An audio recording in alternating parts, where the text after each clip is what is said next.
The Secrets of Life with Subhas Agam.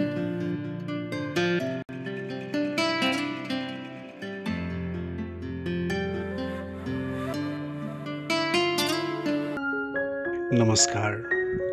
आज हामी कलियुगका महान सन्त श्री रामकृष्ण परमहंसजीको परम्परामा दीक्षित स्वामी एकार्थानन्दज्यूसँग सत्संग गर्नेछौँ। श्री रामकृष्ण परमहंस र माँ शारदाको महासागरबाट निर्मित चम्किला रत्न हुनुहुन्थ्यो स्वामी विवेकानन्द। स्वामी विवेकानन्दज्यूले सन् 1897 मा निर्माण गर्नुभएको रामकृष्ण मिशनको आध्यात्मिक चेतनाको धारामा संसारका सम्पूर्ण देश केसरी रङ्गमा रङ्गिएका छन्।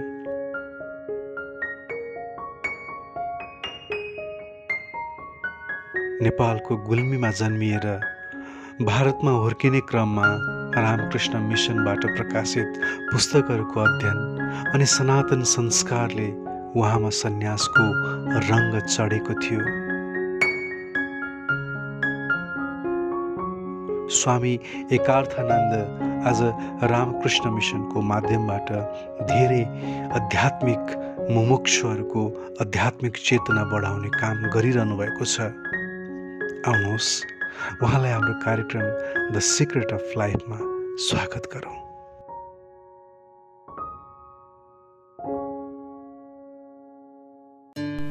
The Secrets of Life with Subhas Agam.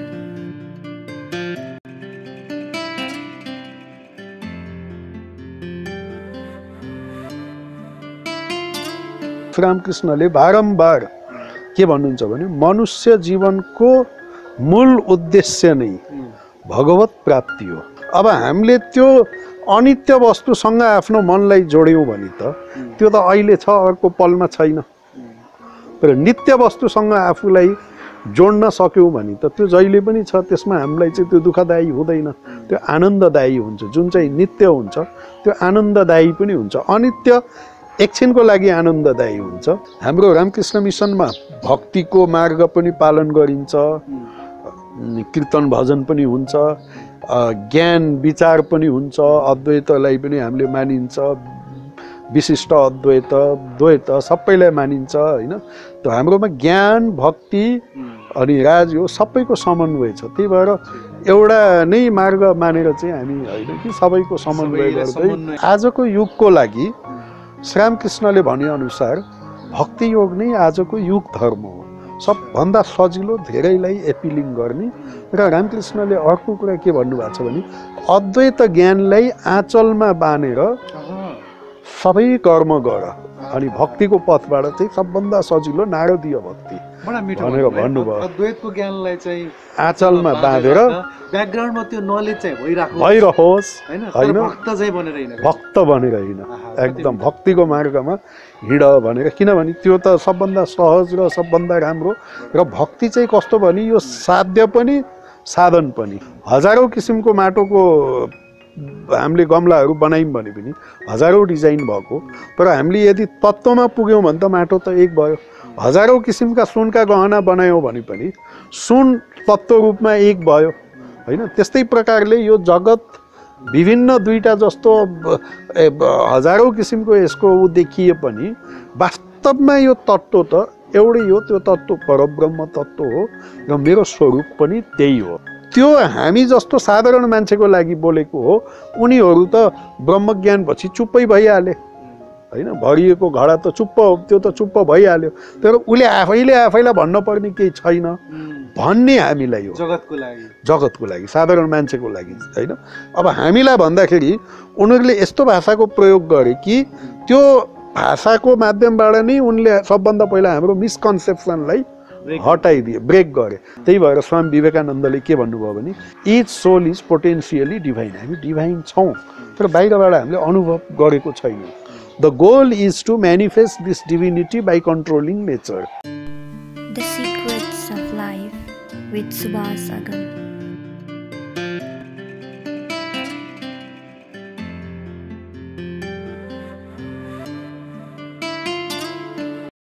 नमस्कार समादरणीय दर्शकवृन्दहरू, सिक्रेट्स अफ लाइफको यो अर्को एपिसोडमा हजुरहरूलाई स्वागत गर्न चाहन्छु। श्री रामकृष्ण परमहंसको जीको परम्परामा दीक्षित भएर रामकृष्ण मिसनको आश्रम सञ्चालन गरिरहनुभएका एकजना स्वामीजीसँग आज हामी उपस्थित भएका छौँ। श्री रामकृष्ण परमहंस, माँ शारदा र विवेकानन्दजीको फिलोसफी र उहाँका विभिन्न पक्षहरूको बारेमा आज हामी उहाँसँग बुझ्ने जान्ने छौँ। आउनुहोस् उहाँलाई कार्यक्रममा स्वागत गरौँ। हाम्रो साथमा हुनुहुन्छ स्वामी एकार्थानन्दजी। नमस्कार। नमस्कार। आराम हुन्छ? आराम हुन्छ। कार्यक्रममा स्वागत छ हजुरलाई। हजुर, धन्यवाद। अहिले हामी ज्ञानेश्वरमा छौँ, तुलसीको मठ अगाडि राखेर यो बडा एउटा आध्यात्मिक खालको माहौलमा बस्न पाएको छु। हजुरको जन्म गुल्मीमा भयो कि भारतमा भयो? गुल्मीमा भयो। गुल्मीमा भयो। गुल्मीमा जन्मेको मान्छे भारतमा पुगेर फेरि भारतको रामकृष्ण मिसनमा दीक्षित हुनुभएको छ। अब पहिला हजुरको ब्याकग्राउन्डको बारेमा धेरै त नबोलौँ, किनभने हजुर दीक्षित भइसक्नु भएको, सन्यासी हुनुभयो। तर पनि अहिले ज्ञानेश्वरमा भएको यो रामकृष्ण मिसन आश्रमले सामान्यतया के गरिरहेको छ, नेपालमा भएको गतिविधि, सामान्य गतिविधि बताइदिनुहोस् त। रामकृष्ण आश्रम नेपालबाट विभिन्न प्रकारका कार्यक्रमहरू सञ्चालित छन्। हामी यहाँ आएको चाहिँ 2012 साल, सन् 2012 सालमा हो, भनेपछि 8बाट 9 वर्ष जति भयो होइन। अनि 12 सालमा आएपछि हाम्रो आश्रमले गरेको अब एउटा उल्लेखनीय कुरा के भन्दा 2014 सालतिर सायद भूकम्प भयो काठमाडौँमा ठुलै। त्यो बेलामा मैले सुने अनुसार झन्डै 4 करोडको लगभग राहत सामग्रीहरू त्यस्ता वितरणहरू भए, कामहरू भएका थिए। अनि त्यसपछि पनि अब हाम्रो दैनन्दिन उसमा त बिहान अब मङ्गल आरती, अब हाम्रो वैदिक तन्त्र परम्पराबाट, वैदिक र तन्त्रको परम्पराबाट हाम्रो अब मङ्गल आरतीबाट लिएर नित्य पूजा, विशेष गरेर नित्य पूजा चाहिँ अब श्रीरामकृष्णलाई नै केन्द्रबिन्दु बनाएर हुन्छ, तर त्यो पनि वैदिक र तन्त्रको नियमअनुसार 10 उपचारको पूजा हुन्छ, नित्य पूजा। त्यसपछि अनि साँझ चाहिँ नित्य यो सन्ध्या आरती, त्यो पनि दिनदिनै हुन्छ। अनि त्यही हो, अब त्यति रिचुअल त्यति धेरै छैन, तर त्यसै बिचमा हाम्रो चाहिँ अब वर्षमा 6वटा मुख्य उत्सवहरू मनाइन्छ। 3वटा त श्रीरामकृष्णको जन्मदिन जुन अब आउने त 15 मार्चमा नै छ, त्यो दिन पनि यहाँ राम्रैसित मनाइन्छ। आउँछन् 60-70 जना भक्तहरू भेला हुनुहुन्छ। अनि बिहानबाट नै मनाइन्छ, पूजा, होम इत्यादि, भजन कीर्तन इत्यादि गरिन्छ, प्रवचन इत्यादिले, होम पनि हुन्छ। अनि त्यो छोडेर श्रीरामकृष्णको त भनिहालेँ मैले, अब स्वामी विवेकानन्द, शारदा माता, अनि त्यसपछि गुरु पूर्णिमा, अनि रामनवमी र कृष्ण जन्माष्टमी, यी 6वटा चाहिँ मुख्य हुन्। त्यो छोडेर अरू पनि अब भनौँ न हामीले पालन चाहिँ गरिन्छ। जस्तो चैतन्य महाप्रभुको जन्मदिनमा विशेष प्रकारले हामीले चाहिँ उहाँको जीवनी अलिकति चर्चा गर्ने, केही विशेष अफरिङहरू चाहिँ हुन्छ, ठुलो नभए पनि सानो आकारमा। अनि त्यस्तै अब बुद्धदेवको जन्मदिनमा पनि पायस अफर गर्ने।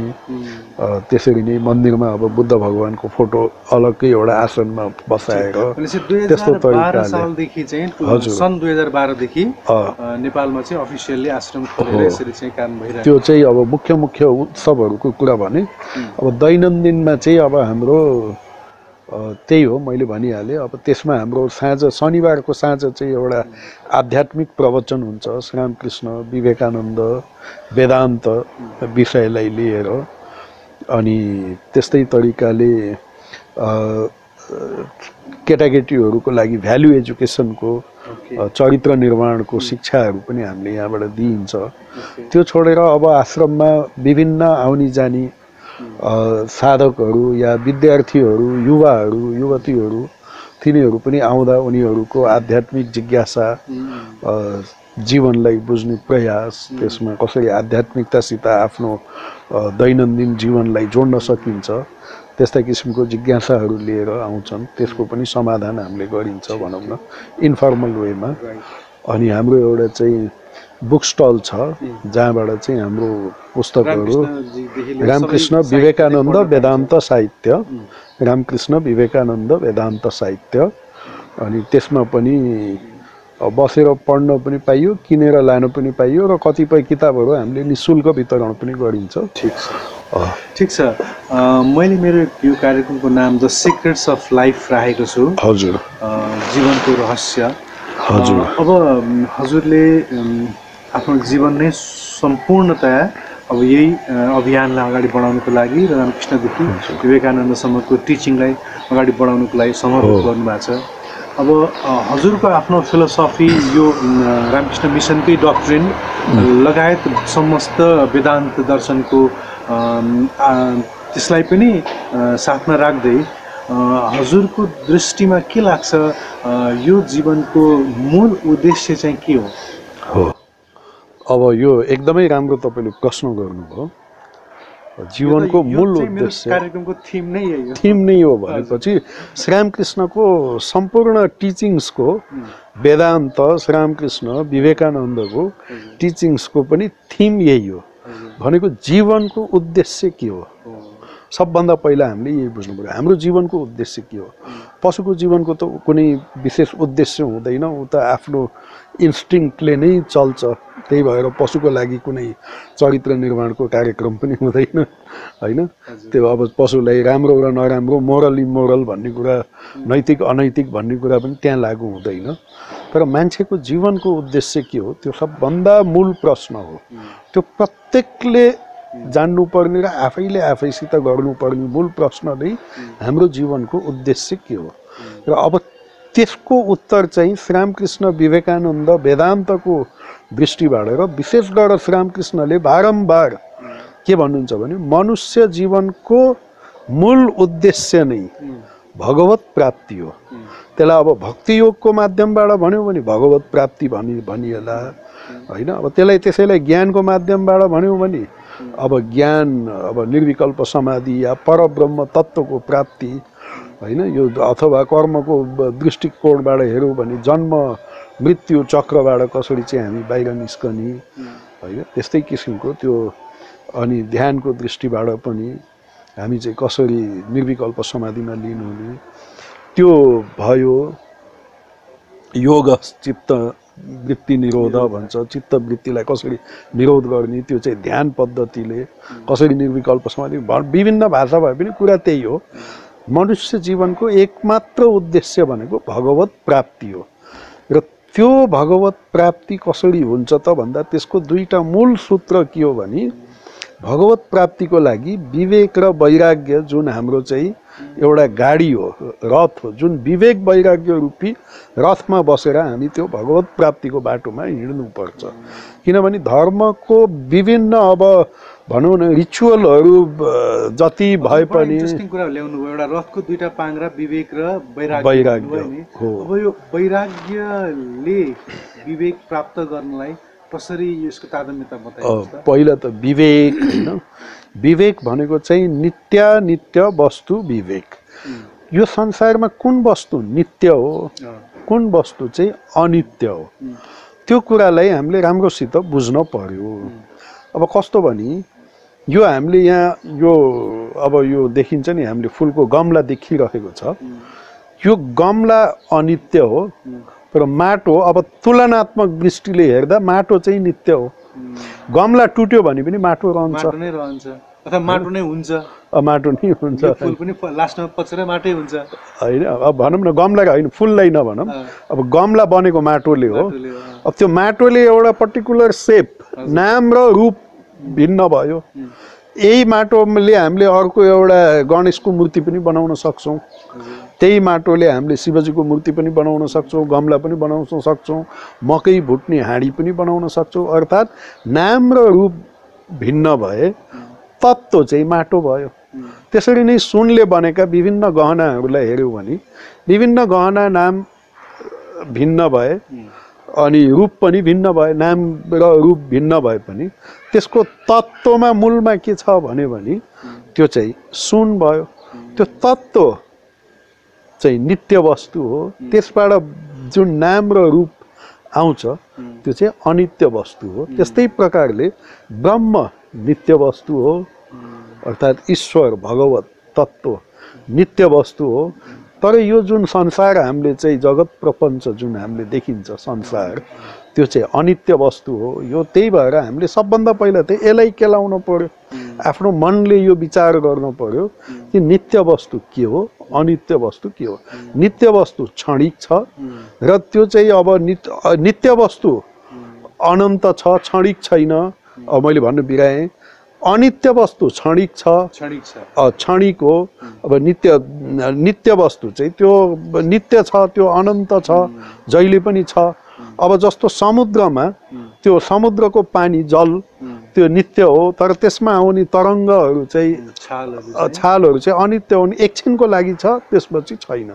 अब हामीले त्यो अनित्य वस्तुसँग आफ्नो मनलाई जोड्यौँ भने त त्यो त अहिले छ, अर्को पलमा छैन। तर नित्य वस्तुसँग आफूलाई जोड्न सक्यौँ भने त त्यो जहिले पनि छ, त्यसमा हामीलाई चाहिँ त्यो दुःखदायी हुँदैन, त्यो आनन्ददायी हुन्छ। जुन चाहिँ नित्य हुन्छ त्यो आनन्ददायी पनि हुन्छ। अनित्य एकछिनको लागि आनन्ददायी हुन्छ। जस्तो हामीले एउटा रस मिठाई खायौँ भने एकछिनको लागि त आनन्ददायी भयो, त्यसपछि आनन्द भन्ने कुरा त्यो त्यही खत्तम भयो। त्यही भएर सबभन्दा पहिला त विवेकद्वारा नित्य अनित्य वस्तु विवेक विचार त्यो गर्नु पर्यो। त्यसपछि अब जब मैले बुझेँ यही नित्य वस्तु रहेछ, यो अनित्य रहेछ भनेपछि अब अनित्यलाई त्याग र नित्यलाई कसरी समात्ने, नित्यलाई चाहिँ कसरी अपनाउने, अनित्यलाई त्याग गर्नको लागि। किनभने हाम्रो अहिलेसम्म त के छ भने हाम्रो बढी एट्याचमेन्ट भनेको, आसक्ति भनेको अनित्य वस्तुहरूमा नै छ। आध्यात्मिकताको दृष्टिकोणबाट हेऱ्यौँ भने त्यही कुरा नै अपिलिङ लाग्छ, त्यही कुरा नै बढी चाहिँ एट्र्याक्ट गरिदिन्छ। अनि त्यो चाहिँ अनित्य भएको हुनाले केही छिनपछि त्यो रहँदैन, त्यसपछि दुःख नै दुःखको त्यसैले एट्र्याक्ट गर्ने भएर त्यसकै पछाडि सारा दुनियाँ जान्छ र अनित्यलाई नै नित्य सोच्छ मान्छेले, होइन। त्यही भएर अब जीवनको उद्देश्य भनेको नै भगवत प्राप्ति। त्यसको लागि दुईटा टुल भनेको पहिला चाहिँ विवेक, अनि त्यो अनित्यलाई त्यागेर नित्यलाई अपनाउनको लागि वैराग्य चाहियो, डिट्याचमेन्ट। वैराग्य भनेको डिट्याच हुन जान्न पर्यो, अनित्य वस्तुबाट चाहिँ डिट्याच भएर विषय विराग ईश्वरे अनुराग, ईश्वरमा अनुराग, विषयसँग विराग भनेको वैराग्य, डिट्याचमेन्ट भन्ने त्यो चाहिँ अब त्यो जीवनको मूल उद्देश्य भनेको यही नै हो। भगवत प्राप्ति नै जीवनको मूल उद्देश्य गर्ने जुन मार्ग छ। अब हजुरहरूले चाहिँ विशेष गरेर वेदान्तलाई चाहिँ अँगालेको देखिन्छ, होइन। अब जुन भेगबाट त्यो गौर देशबाट जुन आएको यो फिलोसफी छ, अब त्यहाँ त गौरङ्ग अथवा चाहिँ नित्यानन्द चैतन्य महाप्रभुहरू जस्ता चाहिँ महान चाहिँ भक्तहरू पनि हुनुभयो। तर उहाँहरूले चाहिँ हरे कृष्ण कृष्ण कृष्ण हरे हरे, हरे राम राम राम हरे हरे यो मन्त्र जप्दै भजन कीर्तन गर्दै टोटल भक्त भएर गौर देश मात्रै होइन, यो त अब समस्त भनौँ न। यसलाई त कुनै अब यो एउटा त संस्कृतिको कुरा भयो।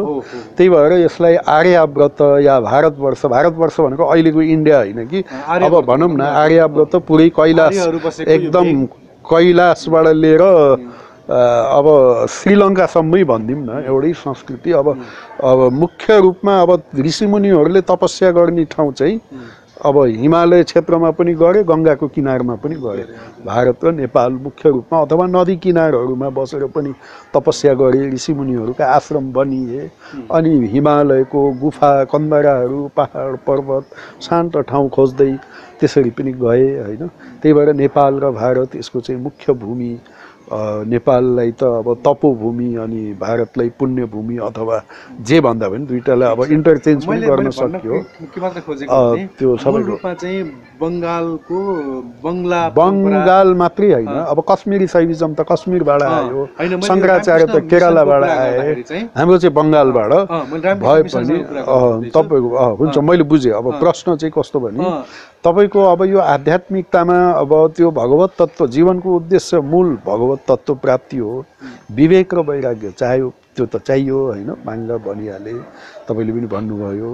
अनि यसको लागि मुख्य रूपमा विवेकानन्दले 4 योग चाहिँ विभाजन गर्नुभयो। योगलाई भगवत गीतामा त हामीले 18 अध्याय छ, 18 अध्यायको प्रत्येकको एउटा नाम छ योग, त्यहाँ त 18 वटै योग भयो होइन। तर विवेकानन्दले अब त्यसलाई मुख्य रूपमा 4 योगको मान्छेको कस्तो किसिमको इन्क्लिनेसन छ, टेन्डेन्सी छ, त्यो अनुसार मुख्य रूपमा 4 योग भनेर विभाजन गर्नुभएको छ। त्यो 4 योग के हो भन्दा कर्मयोग, भक्ति योग, ज्ञान योग र राजयोग। अनि सबभन्दा अब चलेको मान्छेले बुझ्ने त भक्ति र ज्ञान मुख्य भयो। अब चैतन्य महाप्रभु त भित्रबाट ज्ञानी हुनुहुन्थ्यो होइन, बाहिरबाट चाहिँ भक्तिको आवरण थियो, भक्तको आवरण थियो होइन। भगवानको नाम लिएर भगवान राधा र कृष्णको त्यो संयुक्त इन्कार्नेसन भनेर भनिन्छ होइन। त्यो चाहिँ उहाँले भक्ति मार्ग देखाउनु भयो, किनभने भक्ति मार्ग साधारणभन्दा साधारण मान्छेहरूलाई सबैलाई एपिल गर्न सक्ने, हाम्रो इमोसनलाई कसरी भक्तिमा परिवर्तन गर्ने, केवल इमोसन मात्रै नराखेर, त्यो इमोसन त छँदैछ, इमोसनबाट हामी त टाढा भाग्न त सकिन्न, त्यो त हाम्रो त ह्युमन नेचर हो। तर त्यसलाई कसरी हामीले चाहिँ डिभिनाइज गर्ने, कसरी चाहिँ भक्तिमा त्यसलाई गर्ने, त्यो चाहिँ भक्ति मार्गले देखाउँछ। भनी अब कुनै मान्छे त ऱ्यासनल टाइपको हुन्छ, अब कुनै मान्छे त अब लजिक, उसले रिजन खोज्छ, प्रत्येक कुरामा उसले चाहिँ एनालाइज गर्न खोज्छ होइन, फिलोसफिकल एनालाइसिसहरू उसले चाहन्छ।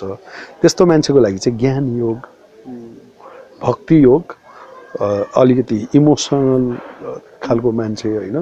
अनि ज्ञान योग चाहिँ जुन मान्छे अलिकति रिजनमा जान खोज्छ, जुन मान्छे चाहिँ भनौँ न, जुन मान्छे अब एकदमै कर्ममा लागिरहेको छ, अब चञ्चल टाइपको छ, उसको लागि त उसको कर्मयोग उसको लागि सुविधा होला, राम्रो होला। भनी जुन मान्छेमा चाहिँ ध्यान प्रवृत्ति छ, शान्त इन्ट्रोभर्ट टाइपको छ, उसको लागि ध्यान मार्ग भनेपछि यी 4वटा मार्गहरूलाई चाहिँ विवेकानन्दले मुख्य रूपमा देखाउनु भएको छ। र हाम्रो जुन रामकृष्ण मिसनको एम्ब्लेम छ त्यसले पनि त्यसैलाई इङ्गित गर्छ। त्यो हाम्रो रामकृष्ण मिसनको एम्ब्लेममा के छ भने अब कमलको फुल छ, सबभन्दा पहिला त लेक छ, लेकमा तरङ्गित जल छ, अनि सनराइज, लेकमा सनराइज भएको देखिन्छ, कमलको फुल छ, अनि त्यसलाई एउटा सर्प छ, अनि त्यो फेरि त्यही लेकमा एउटा हंस पनि छ होइन। अब त्यो तरङ्गित जल कर्मको प्रतीक भयो, अनि उदीयमान सूर्य ज्ञानको प्रतीक भयो, त्यो कमलको फुल भक्तिको प्रतीक भयो, अनि त्यो सर्पले जुन घेरेको छ, त्यो सर्पले घेरेको चाहिँ त्यो कुण्डलिनी शक्ति अर्थात् राजयोगको प्रतीक भयो। अनि यो 4वटा योगमा चाहे कसैले एउटै योगको प्रयोग गरोस्, एउटै योगबाट जाओस्, या 2टाबाट या 3टाबाट या 4वटै योगको समन्वयद्वारा पनि उसले गरेर पनि उसले आफ्नो राम्रो व्यक्तित्वको विकास गर्दै आध्यात्मिक जीवनमा अगाडि बढ्दै एउटा 2टा त्योभन्दा बढी होइन सबै गरेर उसले चाहिँ हंस भनेको परमात्माको प्रतीक भयो, त्यो परमात्मालाई उसले प्राप्त गर्न सक्छ भन्ने। त्यही भएर यो 4वटा योग, त्यसमा हाम्रो रामकृष्ण मिसनमा चाहिँ एउटा कुनै पर्टिकुलर योग होइन, हामीले 4वटा योग, हामी ज्ञान अद्वैतमा पनि हामी अब विचार, त्यो अद्वैत विचार होइन। अब अनि ज्ञान योगको बारेमा भन्दा विशेष गरेर चाहिँ भक्ति योगको बारेमा चाहिँ भन्न पर्दैन लगभग सबै होइन। मैले भन्न खोजेको के भने हाम्रो रामकृष्ण मिसनमा भक्तिको मार्ग पनि पालन गरिन्छ, कीर्तन भजन पनि हुन्छ, ज्ञान विचार पनि हुन्छ, अद्वैतलाई पनि हामीले मानिन्छ, विशिष्ट अद्वैत द्वैत सबैलाई मानिन्छ होइन। त्यो हाम्रोमा ज्ञान भक्ति अनि राज यो सबैको समन्वय छ। त्यही भएर एउटा नै मार्ग मानेर चाहिँ हामी होइन कि सबैको समन्वय गरेर बहुत सुन्दर। मलाई चाहिँ यो बिचमा विशेष गरेर चाहिँ बुझ्न मन लागेको राजयोग भन्ने बित्तिकै चाहिँ विशेष गरेर हामीले चाहिँ ओम शान्ति भन्ने जुन एउटा अर्गनाइजेसन छ, ओम शान्तिले राजयोग भन्ने शब्दलाई बढी प्रयोग गरेको पाइन्छ। अब राजयोग भनेको के हो यसलाई बताइदिनुहोस् न अलिकति। हजुर, अब ओम शान्ति भनेको ब्रह्मकुमारीहरूको कुरा भन्नुभयो होला, उनीहरूले चाहिँ अब राजयोग के हो कसरी व्याख्या गर्छन् मैले त्यस विषयमा मलाई थाहा भएन है। तर अब राजयोगको सबभन्दा अब यसको नामकरण गर्ने नै विवेकानन्द हो राजयोग भन्ने होइन। पहिला त अरू विभिन्न योगहरू पनि थिए, 18 योगको कुरा गरे। अनि विवेकानन्दले राजयोगको पुस्तक नै लेख्नुभयो, तर उहाँको पुस्तकको मूल जुन शास्त्रमा आधारित त्यो चाहिँ अब पतञ्जलि योग सूत्रको पुरै व्याख्या गर्नुभएको छ होइन। भनेपछि राजयोग चाहिँ अब मुख्य रूपमा यसको मूल ग्रन्थ भनेको पतञ्जलि योग सूत्र हो, तर त्यो छोडेर विवेकानन्दको उसमा चाहिँ महानिर्वाण तन्त्र, कुर्म पुराणहरूबाट पनि अलिअलि चाहिँ त्यहाँ सबै त्यो पनि व्याख्या गर्नुभएको छ। तर मूल चाहिँ पतञ्जलि योग सूत्रको व्याख्याद्वारा राजयोगको स्वामीजीले चाहिँ किताबै लेख्नु भएको छ। त्यसमा त्यो किताबमा केही आफ्ना व्याख्याहरू पनि छन्, प्राण के हो, साइकिक प्राण के हो र अरू कुराहरू पनि त्यसमा अब विवेकानन्द सामान्यतः हामीले अब हामीलाई हेर्ने दर्शकलाई राजयोग भनेको के हो भनेर बुझाउनु पर्दा कसरी बुझाइदिनुहुन्छ? अब राजयोग भनेको एउटा ध्यान पद्धति हो होइन, तर अब त्यसको त आफ्नै साइन्स छ, यति छिटो बुझाउन सकिने कुरो पनि होइन। तर मान्छेले राजयोग भन्दा मान्छेको एउटा धारणा के हो भने प्राणायाम गर्नु भन्ने। अब राजयोगमा त अष्टाङ्ग योग हो यो होइन। त्यसमा मान्छे चाहिँ सिधै सर्टकट कुरा खोज्छन् मान्छेले अनि प्राणायाम गर्न बस्छन्। तर त्यो राजयोगमा चाहिने अरू कुराहरूलाई जुन अप्ठ्यारो छ आफूले मान्न नसकिने त्यसलाई एभोइड गरेर सिधै प्राणायामको माध्यमबाट प्राणलाई रेगुलेट गर्ने अनि ब्रिदिङ एक्सर्साइज पनि गर्छन् अनि त्यसरी सर्टकट मेथडमा जान खोज्छन् जुन चाहिँ हार्मफुल हो, जसले चाहिँ पछि गएर क्षति हुन सक्छ, मस्तिष्कसम्म पनि बिग्रन सक्छ। अब राजयोगमा सबभन्दा पहिला त यम नियम आसन। अब यम नियम भनेको त मोरल प्रिन्सिपल्सहरू भए। अब हामीले के गर्ने के नगर्ने भनेको चाहिँ सत्य बोल्न होइन। त्यो अब यम नियम पछि आसन भनेको एउटा स्थिर भएर स्थिर सुखनम आसनम भनेपछि एउटा आसनमा अब पहिला त मोरल प्रिन्सिपल्सहरूलाई मानेर चल्नु पर्यो, के गर्ने नगर्ने डुज एन्ड डोन्ट्समा जानु पर्यो। त्यसमा अब हाम्रो चाहिँ सत्यवादिता, इमान्दारिता, लोभ नगर्नु, चोरी नगर्नु, हिंसा नगर्नु इत्यादि कुराहरू जुन भए। अब यो कुराहरूलाई चाहिँ साइडलाइन गर्यो, झुटो पनि बोलेको छ, आफ्नो तरिकाको लाइफस्टाइल पनि लिएर चलिरहेको छ, संसारमा गर्न पर्ने छलकपट पनि गरिरहेको छ, अनि बसेर बिहान साँझ उसले प्राणायाम गर्छ भने उसको मस्तिष्क बिग्रिने सम्भावना बढी हुन्छ।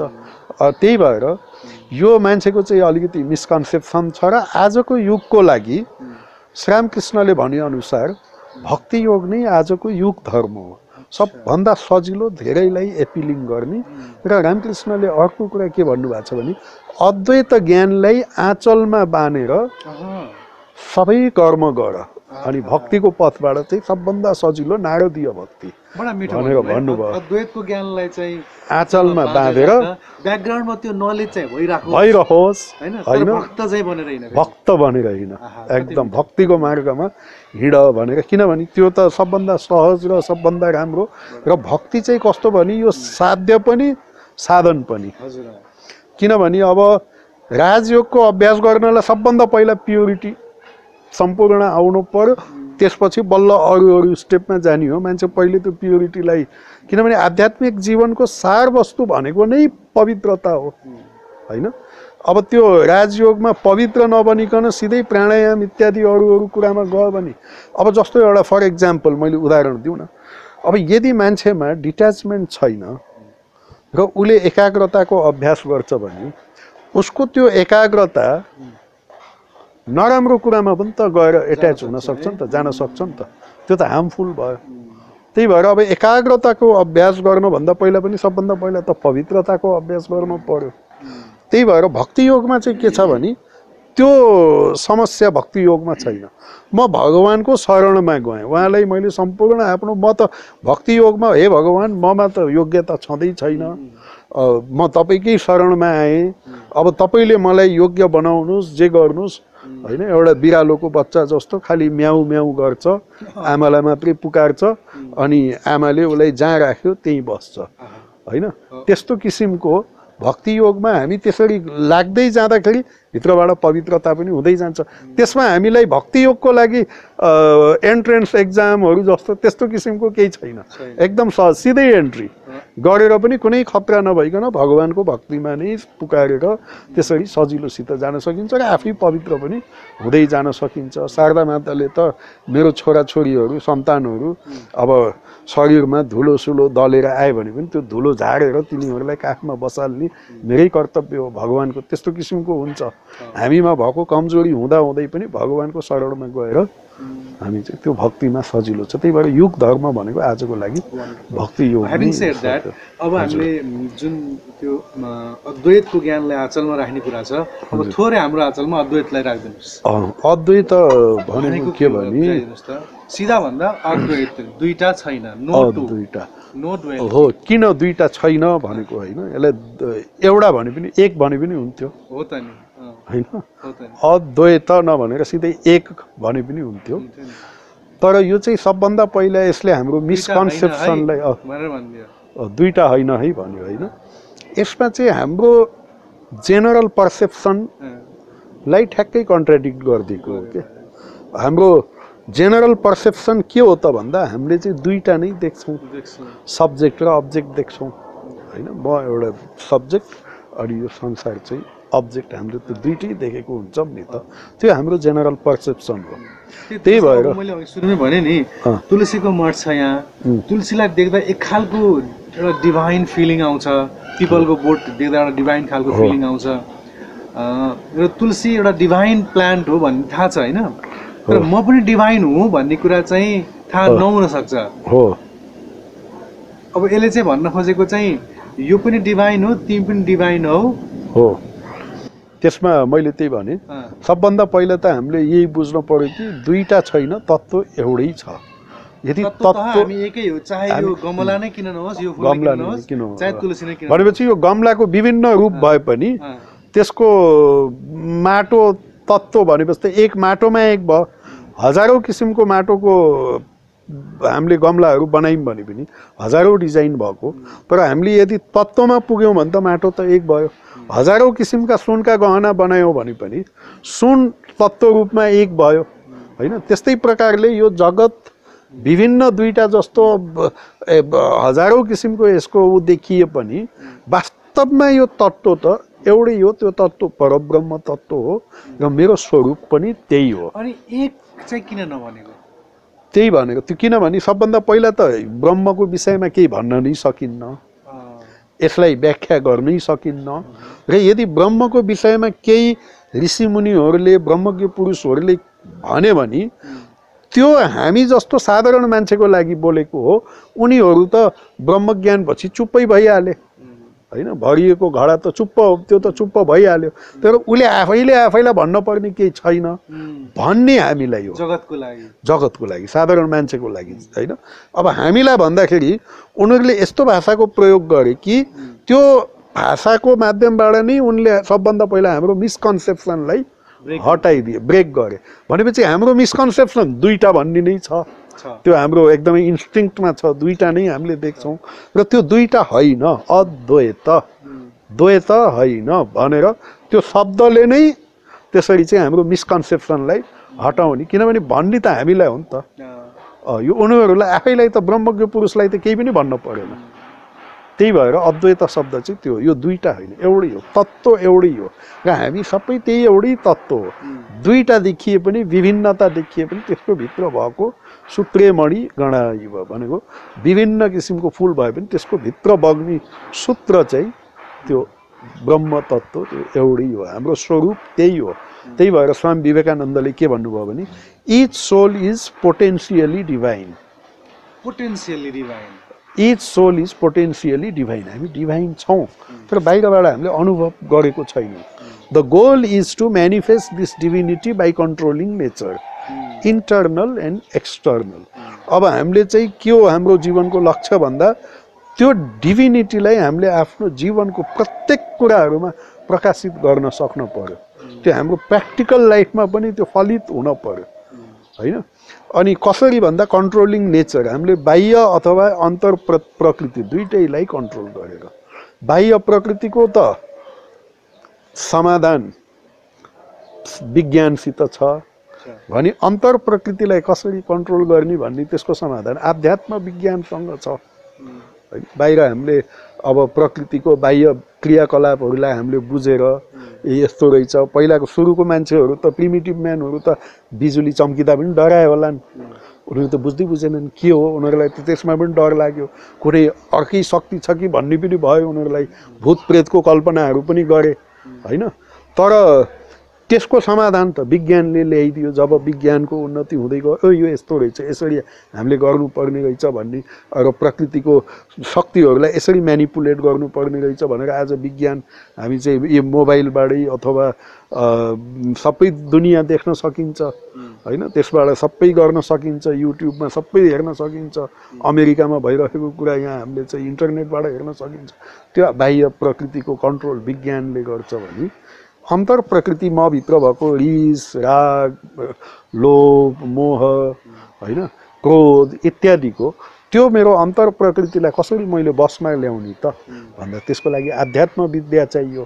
त्यही भएर डु इट आइदर, अब यसलाई कसरी गर्ने त यो कन्ट्रोल भन्दा do it either by work or worship or psychic control or philosophy and be free. यसलाई या त कर्मबाट गर, ज्ञान योगको माध्यमबाट, भक्ति योगको माध्यमबाट, राजयोगको माध्यमबाट, कर्मयोगको कुनै पनि एउटा उबाट। अनि ज्ञान योग भनेको चाहिँ ब्रह्म सत्य, यसको इसेन्स भनेको यही हो, ब्रह्म सत्य जगत मिथ्या। यो जुन हामीले जगत देखिन्छ यो इम्पर्मनेन्ट हो, यो केही क्षणिक हो, यो धेरै बेरको लागि यो छैन। तर ब्रह्म तत्त्व नै, त्यो परब्रह्म तत्त्व नै सत्य हो र त्यो सत्यलाई जान हाम्रो हाइएस्ट रेस्टिङ प्लेस भनेको ब्रह्म नै हो। त्यो ठाउँमा गएर हामीले रेस्ट गरेपछि त जस्तो हामी सुत्दाखेरि हाम्रो दैनन्दिन जीवनमा हाम्रो दिनभरिको टायर्डनेसलाई, मनको विभिन्न किसिमका कुराहरूलाई हामीले कहाँ लगेर यसलाई रेस्ट गर्छौँ भन्दा हामी चाहिँ स्वप्न र सुसुप्तिमा लगेर यसलाई चाहिँ बिसाउँछौँ होइन। सुसुप्तिमा सुत्दाखेरि सुसुप्ति अवस्थामा डिप स्लिपमा गएपछि बिहान उठेर मान्छे चाहिँ एकदम फ्रेस हुन्छ। तर जीवनको समस्याको समाधान सुसुप्तिले पनि गर्न सक्दैन। त्यसको हाइएस्ट रेस्टिङ प्लेस भनेको त सुसुप्तिभन्दा पनि अझै गहिरो कता गएर हामीले चाहिँ ब्रह्म तत्त्वमा, मेरो स्वरूपमा, मलाई यदि मैले यो मनको चञ्चलतालाई होइन स्वरूपमा लिन गर्न सकेँ भने समुद्रमा उठ्ने छालहरूले कहाँ गएर लिन हुन पर्यो भने त्यो समुद्रमै गएर शान्त हुन पर्यो नि त, त्यो महासमुद्रमै लिन हुन पर्यो। भनेपछि त्यो हाम्रो मनको जुन चञ्चलता छ त्यसलाई त्यही स्वरूपमा नै लिन गराएपछि त्यसपछि त फेरि संसारको हाम्रो उनी भिन्न हुन्छ। पहिला त सुरुमा अब कस्तो हुन्छ भने यो संसार त बङ्गालीमा श्रीरामकृष्णले भन्नुभएको छ, यो संसार धोकाको टट्टी, न के भन्नु यस्तो कि धोकाको टट्टी भनेको एउटा छाप्रो तर धोकाको जस्तो यो भन्नुभएको छ। अनि किनभने सुरुमा, तर जब ब्रह्मज्ञान भइसकेपछि जब फेरि मान्छेले यसो आएर त्यहाँ रेस्ट गरेर होइन, बिहान थाकेको मान्छे बिहान सुतेर फेरि उठ्दाखेरि अलिक फ्रेस अर्कै देख्छ। त्यस्तै ब्रह्मज्ञानमा त्यो स्वरूपमा आत्मतत्त्वलाई लिन गरेर, आत्मतत्त्वमा भनौँ न मनलाई, मन बुद्धि चित्त अहङ्कारलाई लिन गरेर त्यसपछि जब ऊ फेरि फर्केर आएर यो संसारलाई हेर्छ उसको हेर्ने तरिका नै बदलिन्छ। तब त यो संसार त मजाको कुटी हुन्छ भनेको यो आनन्दमय, आनन्द नै आनन्दमय हुन्छ। त्यो श्रीरामकृष्णको अद्वैत भनेको यही हो, ब्रह्म सत्य जगत मिथ्या। त्यो स्वरूपमा नै आफ्नो उसलाई यो हाम्रो मनको जुन ऊ छ चित्त, मन बुद्धि चित्त लिन गर्नु। ठिक। हजुरको अलिकति व्यक्तिगत कुरा गर्न मन लाग्यो। हजुरको जन्म चाहिँ गुल्मीमा भयो। हजुर। हजुर चाहिँ मेघालयतिर सानैमा जानुभयो र त्यतै पढ्नुभयो। जानुभन्दा पनि काखैमा लिएर गइयो। अनि हजुर चाहिँ यो रामकृष्ण परमहंस प्रतिको अथवा यो डक्ट्रिनमा चाहिँ कसरी चाहिँ आइपुग्नु? अब पारिवारिक त पृष्ठभूमि त केही पनि थिएन होइन। रामकृष्णको विषयमा मलाई त अब एसएलसी सम्म पनि मलाई केही थाहा नै थिएन। पछि गएर म सायद 11मा हो कि 12मा पढ्दाखेरि होला, त्यतिखेर प्री युनिभर्सिटी भन्ने चलन थियो, आज त 12 भनिन्छ। पढ्दा पढ्दै त्यो सिलाङमा एउटा बुक फेयर पुस्तक प्रदर्शनी सानो आकारमा 100-200 पुस्तक पुस्तक बेच्नेहरूले पुस्तक प्रदर्शनी भएको थियो। त्यसमा मैले अब रामकृष्ण मिसनको किताबहरू किन्ने मौका पाएँ। त्यहाँ रामकृष्ण मिसनको पनि स्टल लागेको थियो अनि रामकृष्ण मिसनका किताबहरू पनि मैले किनेपछि किनेर मैले गहिरिएर त्यसलाई अध्ययन गर्न थालेँ र अध्ययन गरेपछि भनौँ न विवेकानन्दलाई मैले सिरियसली नै अध्ययन गर्न थालेँ। त्यसपछि मैले त्यो पढ्न थालेको 2 महिनाभित्रमा मेरो यही हो। हुन त मेरो सानैबाट अब संस्कार त आध्यात्मिक संस्कार नै थियो। त अब यो रामकृष्ण मिसनमा नै जाने सन्यासको मार्गलाई नै अपनाउने भन्ने त्यो एकदम क्लियर आइडिया चाहिँ जब विवेकानन्द साहित्य मैले पढेँ रामकृष्ण विवेकानन्द त्यसपछि चाहिँ मलाई एकदम क्लियर भएर मैले 2 महिनाभित्रमै म यो सन्यासको जीवन नै मेरो हो। तर अब आफ्नो पढाइ सढाइ सिद्ध्याएर जाम भनेर त्यसपछि त्यो अब अध्ययन चाहिँ जारी नै राखेँ। त्यसपछि रामकृष्ण मिसनमा लागेँ पढाइ सढाइ। मैले जोड्न खोजेको कुरा चाहिँ के भने रामकृष्ण मिसनमा जुन यो मोनास्टिक अर्डर जुन छ यो सन्यास लिने सन्यासी हुने जुन यो परम्परा छ हजुर अब के भन्छ हाम्रो शङ्कराचार्यजीले पनि धेरै पहिले चाहिँ एउटा चाहिँ भारतवर्षमा अथवा यो आर्यवर्तमा चाहिँ सन्यासीहरू रहेनन् भएनन् धर्मको रक्षा गर्नको लागि सन्यासीहरू चाहिन्छ भनेर फेरि एउटा खालको जागरण ल्याउनु भएको थियो।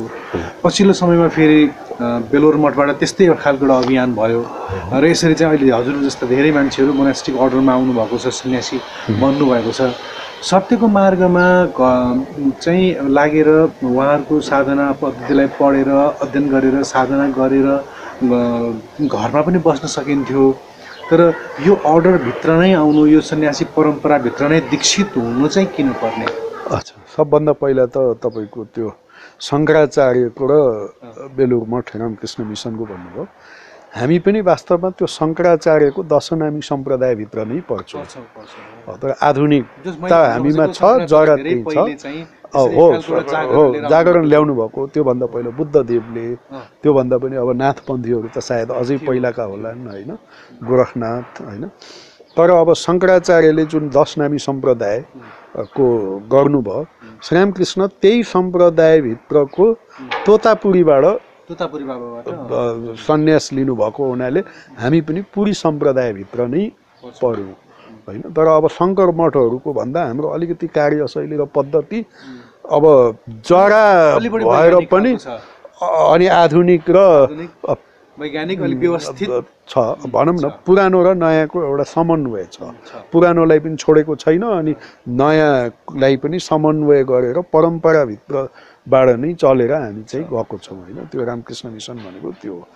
अब अर्को कुरा तपाईँले भन्नुभयो गृहस्थमा बसेर पनि हुनसक्छ नहुन सक्ने होइन। त्यो श्रीरामकृष्ण र विवेकानन्द आउनुको मूल भनौँ न एउटा कुरा यो पनि हो। एकातिर त सन्यास परम्परालाई पनि फेरि जगाउने अर्को चाहिँ गृहस्थ धर्मलाई पनि फेरि त्यसलाई राम्रो गृहस्थहरूलाई पनि राम्रो बाटोमा हिँडाल्ने।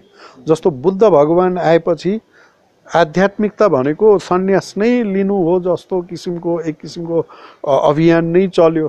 सबै मान्छे सन्यासी बन्न थाले त्यो बेलामा त। अहिले पनि बुद्धिस्ट मोनास्ट्रीहरूमा त धेरै सङ्ख्यामा एकदम सानैबाट सन्यासीहरू बन्ने त्यो परम्परा नै छ होइन। अनि विवेकानन्दले चाहिँ अब के भन्नुभएको छ भने सबै आफ्नो ठाउँमा जस्तो each is great in his own place कर्मयोगमै छ विवेकानन्दको।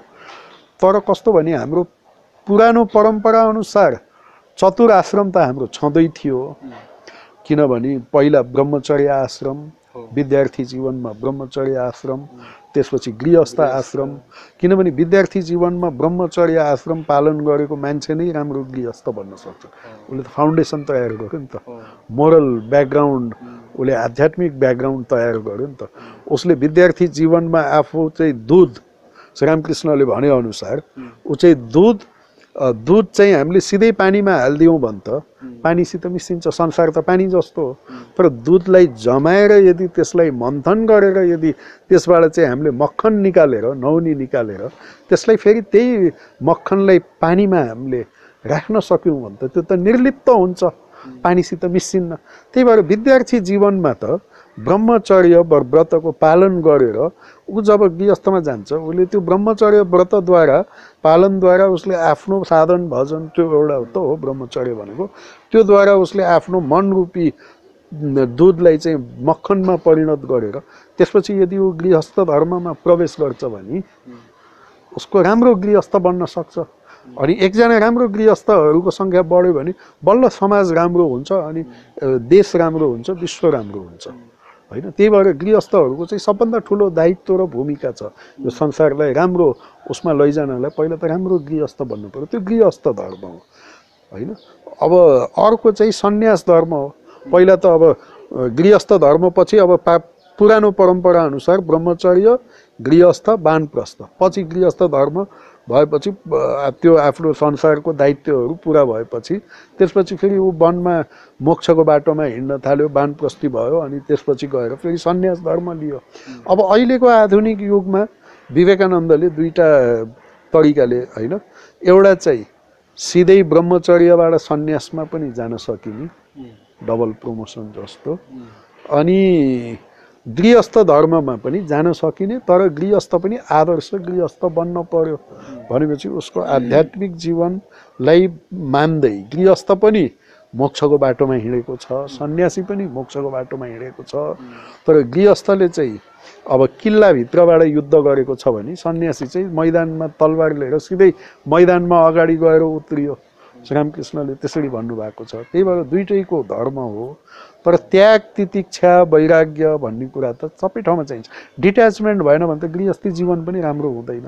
त्यही भएर त्यो त्याग र वैराग्य त्यो कुरा चाहिँ गृहस्थ होस् या सन्यासी होस् सबैको लागि आवश्यक छ। सन्यासीको लागि चाहिँ अखण्ड ब्रह्मचर्यको व्रतको पालन हो भने गृहस्थको लागि चाहिँ अब खण्डित भनौँ न।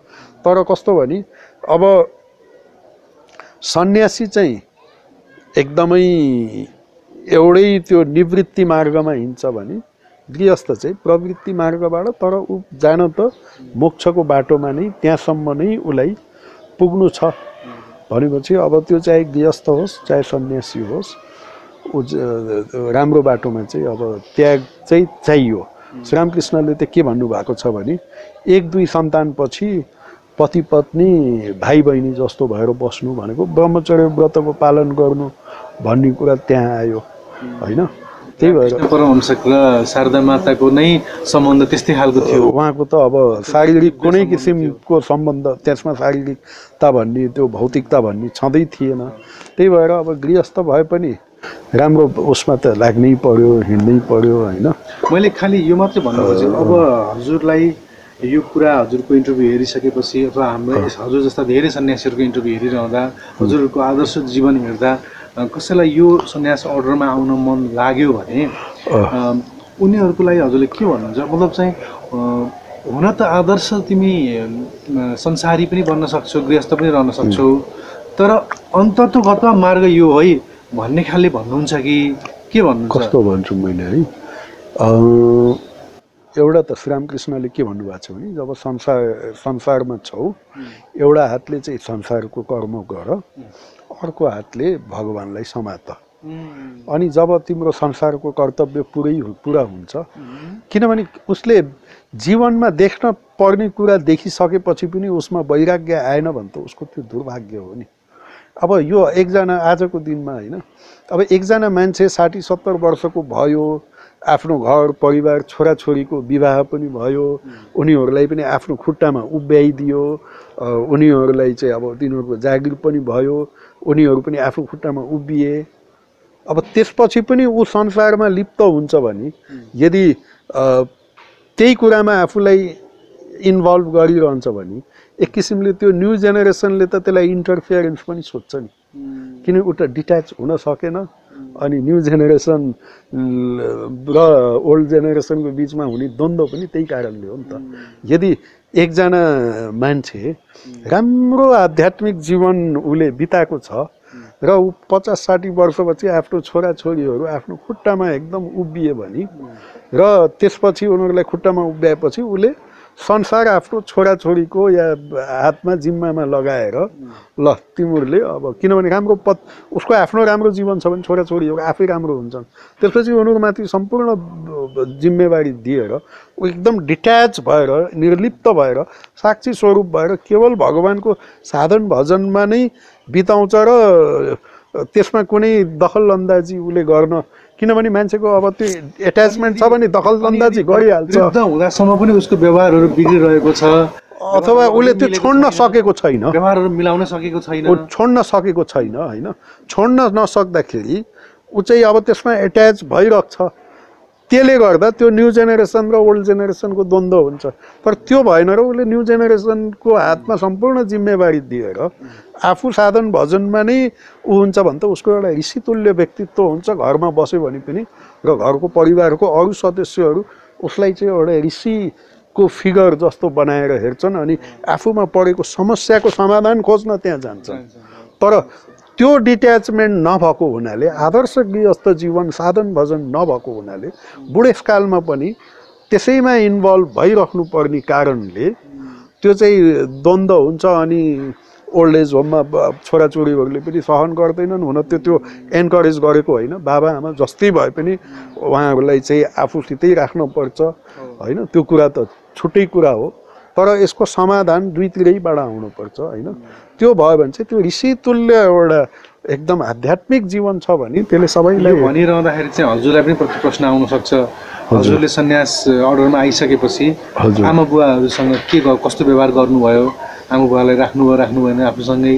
अथवा उहाँहरूको सेवा गर्न जानु भएन यसको चाहिँ कस्तो छ भने हो त्यो हो किनभने पितृ ऋण मातृ ऋण गृहस्थको लागि त छ एकदमै छोराछोरीहरूले आमा बाबाको त्याग गर्नै हुँदैन कुनै पनि हालतमा तर यदि श्रीरामकृष्णले एउटा एक्जाम्पल दिनुभएको छ आमा बाबाको प्रत्येक आज्ञालाई पालन गर तर यदि भगवत भक्तिको पथमा यदि उनीहरू बाधा स्वरूप हुन्छन् भने त्यहाँबाट पनि हामी माथि उठ्न चाहिँ पर्छ किनभने अब एउटा उदाहरण उहाँले के दिनुभएको छ भने जबसम्म मैले आफ्नो लागि केही गरिरहेको छु आफ्नो करियर बनाउने आफ्नो लागि संसारमा म लिप्त भइरहेको छु भने मैले आमा बाबाको जिम्मेवारी पनि ममा छ तर जब मैले संसार नै त्याग गर्न खोजेँ भने होइन उहाँले एउटा एक्जाम्पल दिनुभएको छ प्रह्लादले भगवानको लागि बाबाको आज्ञा मानेनन् विभीषणले भगवानको लागि आफ्नै ठुल्दाईको आज्ञा मानेनन् ध्रुवले भगवानको लागि आमाको आज्ञा मानेनन् होइन त्यस्तै प्रकारले राजा बलिले भगवानको लागि आफ्नो गुरुको आज्ञा मानेनन् भनेपछि भगवत पथमा यदि बाधा हुन्छ भने किनभने त्यो त हाम्रो हाइएस्ट गोल हो हामी त जहिले पनि त्यहाँभन्दा माथि उठ्नुपर्छ अर्को कुरा हामीले के देखिन्छ भने नि अब मैले बाबा आमाको नेग्लेक्ट गरेर म आफ्नै क्लबमा जाने आफ्नै गर्ने आफ्नै करियर बनाउने आफ्नै गाडी घोडाहरू बनाउने आमा बाबालाई नेग्लेक्ट गर्ने र नराम्रो लाइनमा पनि हिँड्ने जाँड रक्सी खाने गऱ्यो भने त त्यसले बाबा आमालाई कहिले पनि सन्तुष्टि दिँदैन नि तर यदि मैले सन्यास धर्म पालन गरेर आध्यात्मिक जीवनमा गएँ भने सुरुमा बाबा आमाले त्यतिखेर उनीहरूलाई एउटा सकिङ भए पनि पछि गएर होइन मेरो छोरा त राम्रो बाटोमा हिँड्यो नि भनेर त्यो उहाँहरूलाई त्यो मनमा सन्तुष्टि त हुन्छ नि हुँदैन र उसले ठिक छ हामी बरु ऊ यस्तो राम्रो बाटोमा हिँडेको छ त्यसको कारणले हामीलाई अलिकति कष्ट पनि यो सेक्रिफाइस जस्तो भनेर हामीलाई ऊ पनि गर्नुपर्छ भने पनि मेरो छोरा चाहिँ किनभने कुनै पनि बाबा आमाले मेरो छोरा राम्रो पथमा हिँडोस् भन्ने त्यही त चाहेको हुन्छ तर बाबा आमालाई नेग्लेक्ट गरेर नराम्रो पथमा हिँड्नु भनेको त त्यो त बाबा आमाको मनमा मर्ने बेलासम्म पनि उनीहरूको मनमा चाहिँ असन्तुष्टि नै हुन्छ मैले जानेको एउटा यस्तै एकजना केटा कहिलेकाहीँ त यस्तो पनि हुँदो रहेछ नि जस्तो आमा बुवाहरू यदि आध्यात्मिक कुरामा अवेर हुनुहुन्न यदि आध्यात्मिक कुराको बारेमा उहाँहरूलाई थाहा नै छैन र सन्तानले चाहिँ आध्यात्मिक मार्गमा लाग्दैछ भने त उहाँहरूले त जिन्दगीभरि त्यो सन्तानलाई चाहिँ कोसिरहनुहुन्छ गाली गरिरहनुहुन्छ श्रापै दिइरहनुहुन्छ अथवा चाहिँ यो सन्तानले यो छोरो यो छोरीले चाहिँ मैले भनेको मानेन जोगी भएर हिँड्यो अन्यथा हामीले भनेको भन्दा विपरीत गर्यो भनेर उहाँहरू त लाइफ टाइम उहाँले कोसेर बस्नुहुन्छ त्यो पनि उहाँहरूमा नभएको आध्यात्मिकताकै कारणले त भनौँ होइन। हुन त कुनै पनि एउटा यस्तो पनि छ, सन्यास लिइसकेपछि त्यसको 14 पुस्ता नै मुक्त हुन्छ भन्ने कुरा पनि छ होइन। त्यो कुरा त छँदैछ। अब एकजनाले ब्रह्मज्ञान प्राप्त गर्न सक्यो भने 14 पुस्ता नै मुक्त हुन्छ भन्ने कुरा। अब कुनै कुनै आमा बाबामा त्यस्तो किसिमको आध्यात्मिकता नै छैन भने पनि विभीषणले त रामलाई त पछ्याए नि। भगवत भक्तिको पथमा सबै बाधाहरूलाई अतिक्रम गरेर अगाडि बढ्नै पर्छ। विभीषणले त घरको द्वारमा पनि एकातिर रा एकातिर म लेखेर अनि चाहिँ राम लेख्नु भएको थियो। अनि कसैले चाहिँ यो रामको नाम लेख्छस् घरको द्वारमा भन्दाखेरि कहाँ हुन्छ रामको नाम, यो त रावण र मन्दोदरी हो भन्थ्यो अरे बिचरा। त्यति गरेरसम्म चाहिँ रामको भक्ति गर्नुभएको थियो होइन। त्यही भएर भगवत भक्तिको पथमा सबै बाधाहरूलाई अतिक्रम गरेर अगाडि बढ्नै पर्छ होइन। अब त्यस्तै किसिमको त्यस्तो त धेरै कम हुन्छ। हुन त शङ्कराचार्यले भन्नुभएको छ, कुपुत्रो जाए त क्वचिदपि कुमाता नभवति। कुपुत्र बढु होला, कुमाता त कहिले पनि हुन सक्दैन। अब ऊ आफू संसार धर्म उसले गरिरहेको छ भने त आमा बाबा जस्तै भए पनि उसले हेर्नै पर्छ, त्यो उसको कर्तव्य हो। रामकृष्णले भन्नुभएको छ, व्यभिचारिणी भए पनि आमा उसले चाहिँ त्यो सपोर्ट गर्नै पर्छ अन्तिम समयसम्म आमा बाबाको। जसरी पनि उनीहरूको केही न केही व्यवस्था गरिदिनै पर्छ। सँगै बस्न सक्ने जस्तो स्थिति छैन भने पनि उनीहरूलाई चाहिँ अन्तिम समयसम्म चाहिँ राम्रो व्यवस्था गर्नै पर्छ। ठिक छ, यो विषयमा मैले किन मात्रै सोधेको थिएँ भन्दा कतिपय युवाहरू जो चाहिँ अध्यात्मको मार्गमा लाग्न चाहनुहुन्छ, यदि उहाँहरूको घरमा यसरी चाहिँ अप्ठ्यारो भयो भने कसरी त्यो बाधालाई अतिक्रम गरेर अगाडि जानै पर्छ। बुद्धले पनि घर छोडेकै हो होइन, विवेकानन्दले पनि छोडेकै हो। हजुरले यो सन्यासको बाटोमा आउनको लागि चाहिँ विशेष गरेर चाहिँ रामकृष्ण मिसन अन्तर्गत सन्यासी हुनको लागि चाहिँ जुन प्रक्रिया छ, त्यो प्रक्रियामा चाहिँ हजुर सिधै एउटा चाहिँ आम जो पनि एबिसिडी जो पनि गएर चाहिँ ल है म चाहिँ अब सन्यासी हुन्छु भन्नेमा सिधै प्रवेश हुन्छ कि त्यसको प्रोसेस कस्तो छ? त्यसको त अब केही नियमहरू छन्। सबभन्दा पहिला त अविवाहित हुनु पर्यो होइन। त्यसपछि एउटा उमेरभित्र आउनु पर्यो 28 वर्षको। अब त्यसको विषयमा एउटा क्वेसन आन्सर त्यो ऊ पनि छ, त्यो इन्टरनेटमा पनि छ त्यो होइन। त्यसमा धेरै कुराहरू छ। अनि कमसेकम ग्रेजुएसन गर्नै पर्यो। अनि त्यो अझै कति पढेर आएका हुन्छन् होइन। अब पढे लेखेको पनि हुनु पर्यो, किनभने अब समाजमा पनि अब आत्मोन्मुक्षार्थमको लागि त पढाइ केही पनि चाहिएन। जगत हितायचको लागि त केही न केही शिक्षा पनि चाहियो होइन। हुनु पर्यो, पढाइ त्यो पनि आफ्नो कम्प्लिट गरेरै आउनु पर्यो। त्यसपछि ऊ चाहिँ अविवाहित पनि हुनु पर्यो, एउटा उमेरभित्र आउनु पर्यो। यी कुराहरू छन्। अनि सबभन्दा ठुलो कुरा अब यो हाम्रो के हो भने एउटा राजनीतिमा लागेको हुन भएन। उसको हाइएस्ट गोल मोक्ष नै हुन पर्यो होइन। उसले चाहिँ अब सन्यास धर्ममा आएपछि ऊ देश काल भन्दा माथि पुग्नु पर्यो। अब यहाँ त कस्तो, अब हुन त विवेकानन्दले भारतवर्ष भनिरहनुहुन्थ्यो होइन। भए पनि अब उहाँ भारतवर्ष भनेको त त्यो एउटा संस्कृतिलाई भनेको हो र जुन संस्कृतिले पुरै विश्वलाई मुक्ति दिन सक्छ। तर एउटा हाम्रो जुन हाइपर नेसनलिजम जस्तो कुरा हुन्छ, अब त्यो पनि राम्रो छ। नेसनलिजम पनि साधारण स्वार्थी मान्छे भन्दा त नेसनलिस्टिक फिलिङ भएको धेरै राम्रो। तर अब सन्यास भनेको त पुरै विश्वलाई नै वसुधैव कुटुम्बकम भन्दा पनि अझै पनि ऊ होला होइन। भनेपछि त्यो भनेपछि त त्यो आफ्नो देश काल भन्दा पनि अझै माथि उठ्न सक्नु पर्यो। त्यो हो सन्यास धर्म भनेको त। त्यस्तै किसिमको विचार उसले राख्नु पर्यो। सङ्कीर्णता हुन भएन। एउटा फेरि रामकृष्ण मिसनमा अर्को के छ भने, रामकृष्णको टिचिङ्समा के छ भने, जति मत त्यति पथ भनेपछि सबैलाई। विवेकानन्दले सिकागोमा भन्नुभएको थियो, we believe not only in universal toleration but we accept all religions as true. भनेपछि हामीले त सबै धर्मलाई सत्य भनेर स्वीकार गर्छौँ। भनेपछि त्यो विद्वेषको भावै हुन भएन, त्यो सङ्कीर्णता भन्ने कुरा भएन। अब ती सबै कुराहरू ऊ चाहिँ त्यो सबै तरिकाले क्वालिफाइड छ भनी ऊ सन्यास त्यो भएपछि त्यसपछि चाहिँ सबभन्दा पहिला 1 वर्षको चाहिँ अब प्री प्रोबेसनर नोभिस हैन, प्री प्रोबेसनर 1 वर्ष, त्यसपछिको 2 वर्ष प्रोबेसनर, 3 वर्ष भएपछि अब सबभन्दा पहिला त 1 वर्ष बस्नु पर्यो हैन। त्यति बेलासम्म उसले मुण्डन पनि गर्न सक्दैन, त्यो चाहिँ अब उसलाई एउटा निरीक्षणमा हुन्छ हैन। 1 वर्ष जोइन गरेपछि त्यसपछि 1 वर्ष भएपछि उसलाई प्री प्रोबेसनरबाट चाहिँ प्रोबेसनर भन्ने चलन छ, अनि प्रोबेसनर भनेको अझै 2 वर्ष, त्यसपछि 3 वर्ष पुरा भएपछि ऊ चाहिँ ट्रेनिङ सेन्टरमा जान्छ। बेलुर मठमा ट्रेनिङ सेन्टर छ, त्यहाँ 2 वर्षको एकदम रिगोरस ट्रेनिङ हुन्छ। एकदम बिहान 3:40 मा हामी हुने बेलामा त 3:40 एकदम बिहान उठ्ने घन्टी नै बस्थ्यो हैन। अनि त्योबाट लिएर राति 10 बजे सुत्ने बेलासम्ममा दिनभरिको रुटिन हुन्छ। अनि त्यसमा विभिन्न क्लासहरू पनि हुन्छन्, पढाइ हुन्छ त्यसमा। अब अङ्ग्रेजी शिक्षा, संस्कृत शिक्षा त छँदैछ अलिअलि, त्यो छोडेर शास्त्रहरू पढाइन्छन्। अनि त्यसमा रामकृष्ण विवेकानन्दको जीवनहरू पनि पढाइन्छ, वेदान्त पनि पढाइन्छ, उपनिषदहरू पढाइन्छन्। अनि त्यसपछि ब्रह्मसूत्र, उपनिषदहरू, विभिन्न कुराहरू पढाइन्छन्। अनि वेस्टर्न फिलोसफी, इन्डियन फिलोसफी भनेपछि मलाई त्यो बानी बसेको पूर्वीय दर्शन, नेपालमा त हामीले पूर्वीय दर्शन भन्छौँ। अनि पूर्वीय दर्शन, अनि पश्चिम हैन, ओरिएन्टल एन्ड अक्सिडेन्टल, त्यो सबै कुराहरू बुझ्ने र त्यो सबै ट्रेनिङ 2 वर्षको एकदम पढाइ पनि डेली 5 वटा क्लास हुन्छ डेली। अनि यी सबै गरिसकेपछि ध्यान पनि हुन्छ। त्यो 2-3 वर्षको ट्रेनिङ सकिसकेपछि 2 वर्ष पुरै ट्रेनिङ सकिएपछि त्यसपछि फेरि ब्रह्मचर्यको दीक्षा हुन्छ।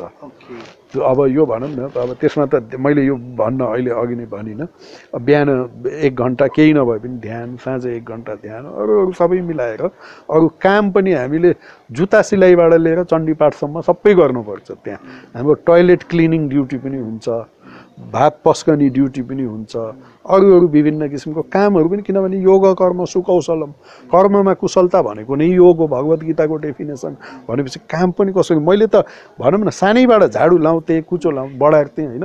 मैले झाडु लाउन त ट्रेनिङ सेन्टरमा सिकेँ जस्तो लाग्यो मलाई। त्यो विज्ञान त मैले जानेकै रहन्छु, त्यहाँ मैले बल्ल यसरी पो लाउनु पर्ने रहेछ झाडु लाउनु, त्योसम्म त्यहाँ हामीलाई चाहिँ त्यसरी ट्रेनिङ दिइन्छ। भनेपछि जुत्ता सिलाइबाट लिएर चण्डीपाठसम्म त्यो पुरै भएपछि 2 वर्षको ट्रेनिङ पुरा भएपछि हामीलाई चाहिँ ब्रह्मचर्य दीक्षा दिइन्छ, जसमा चाहिँ भनौँ न अब मेन मुख्य यज्ञोपवीत संस्कार जस्तो जनै।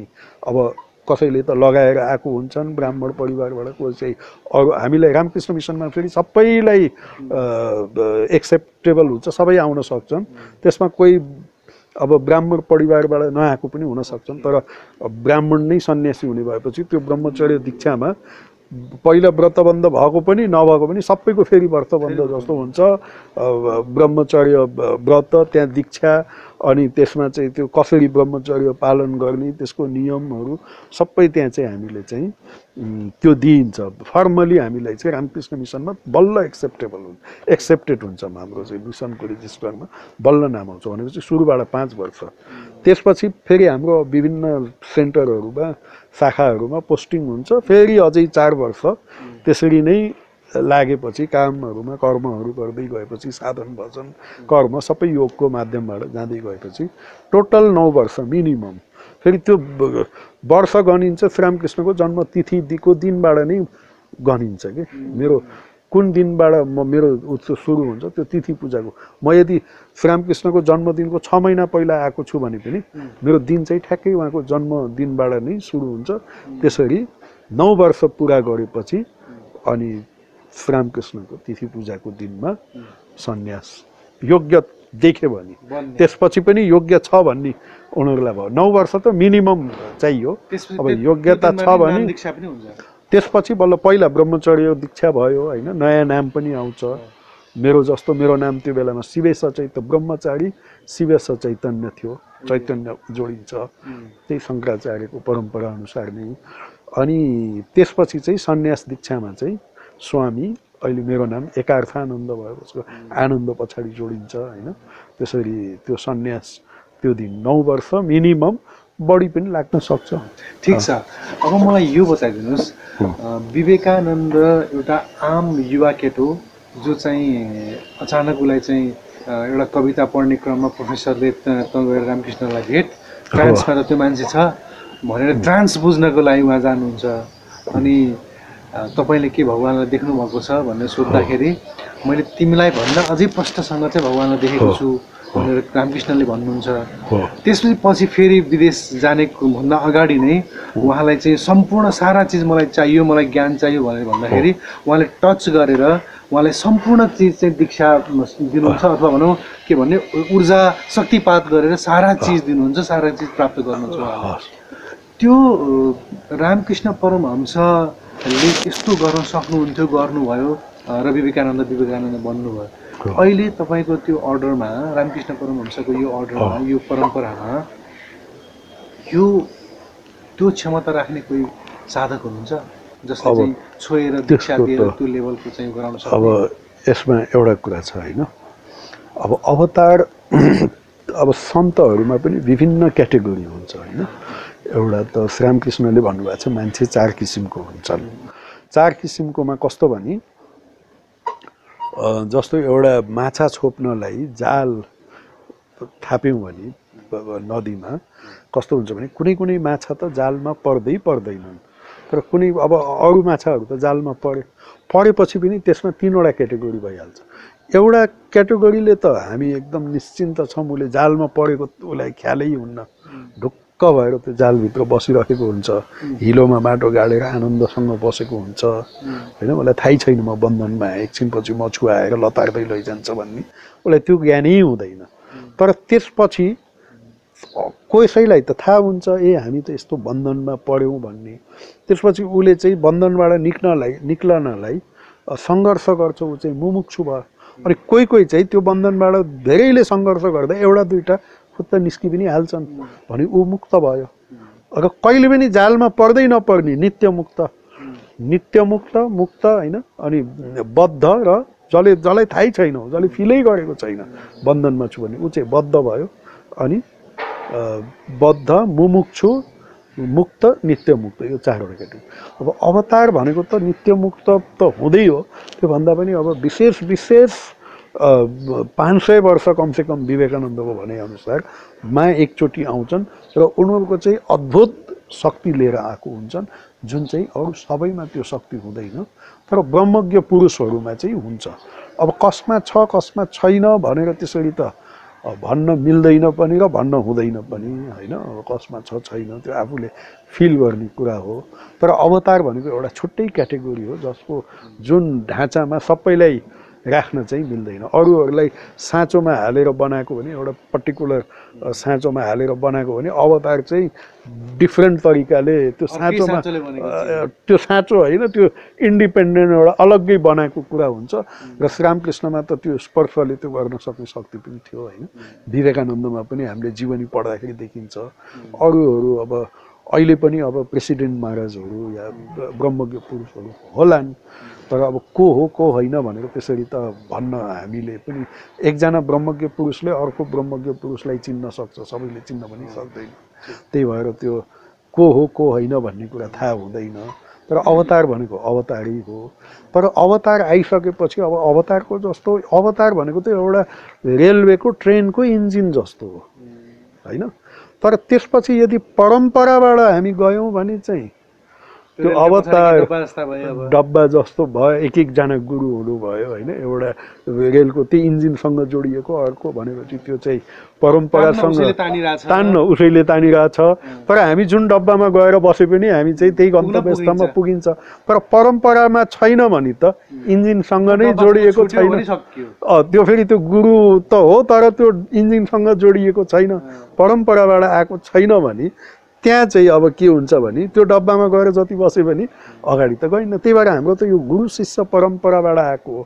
एउटा त अब पारिवारिक वंश परम्परा हुन्छ, यो चाहिँ अर्को चाहिँ गुरु शिष्य परम्परा हुन्छ। त्यो गुरु शिष्य परम्पराबाट आएको हुनाले त्यो शक्तिको ट्रान्सफर त अब त्यो इन्जिनको शक्ति त केही न उसले तानेको हुन्छ, उसले तानेको हुन्छ, उसले सबैमा त्यो ट्रान्सपोर्ट भएकै छ होइन। त्यस्तो किसिमले त्यो परम्पराबाट अहिले पनि त्यही गुरु शिष्य परम्परा चलेकै छ।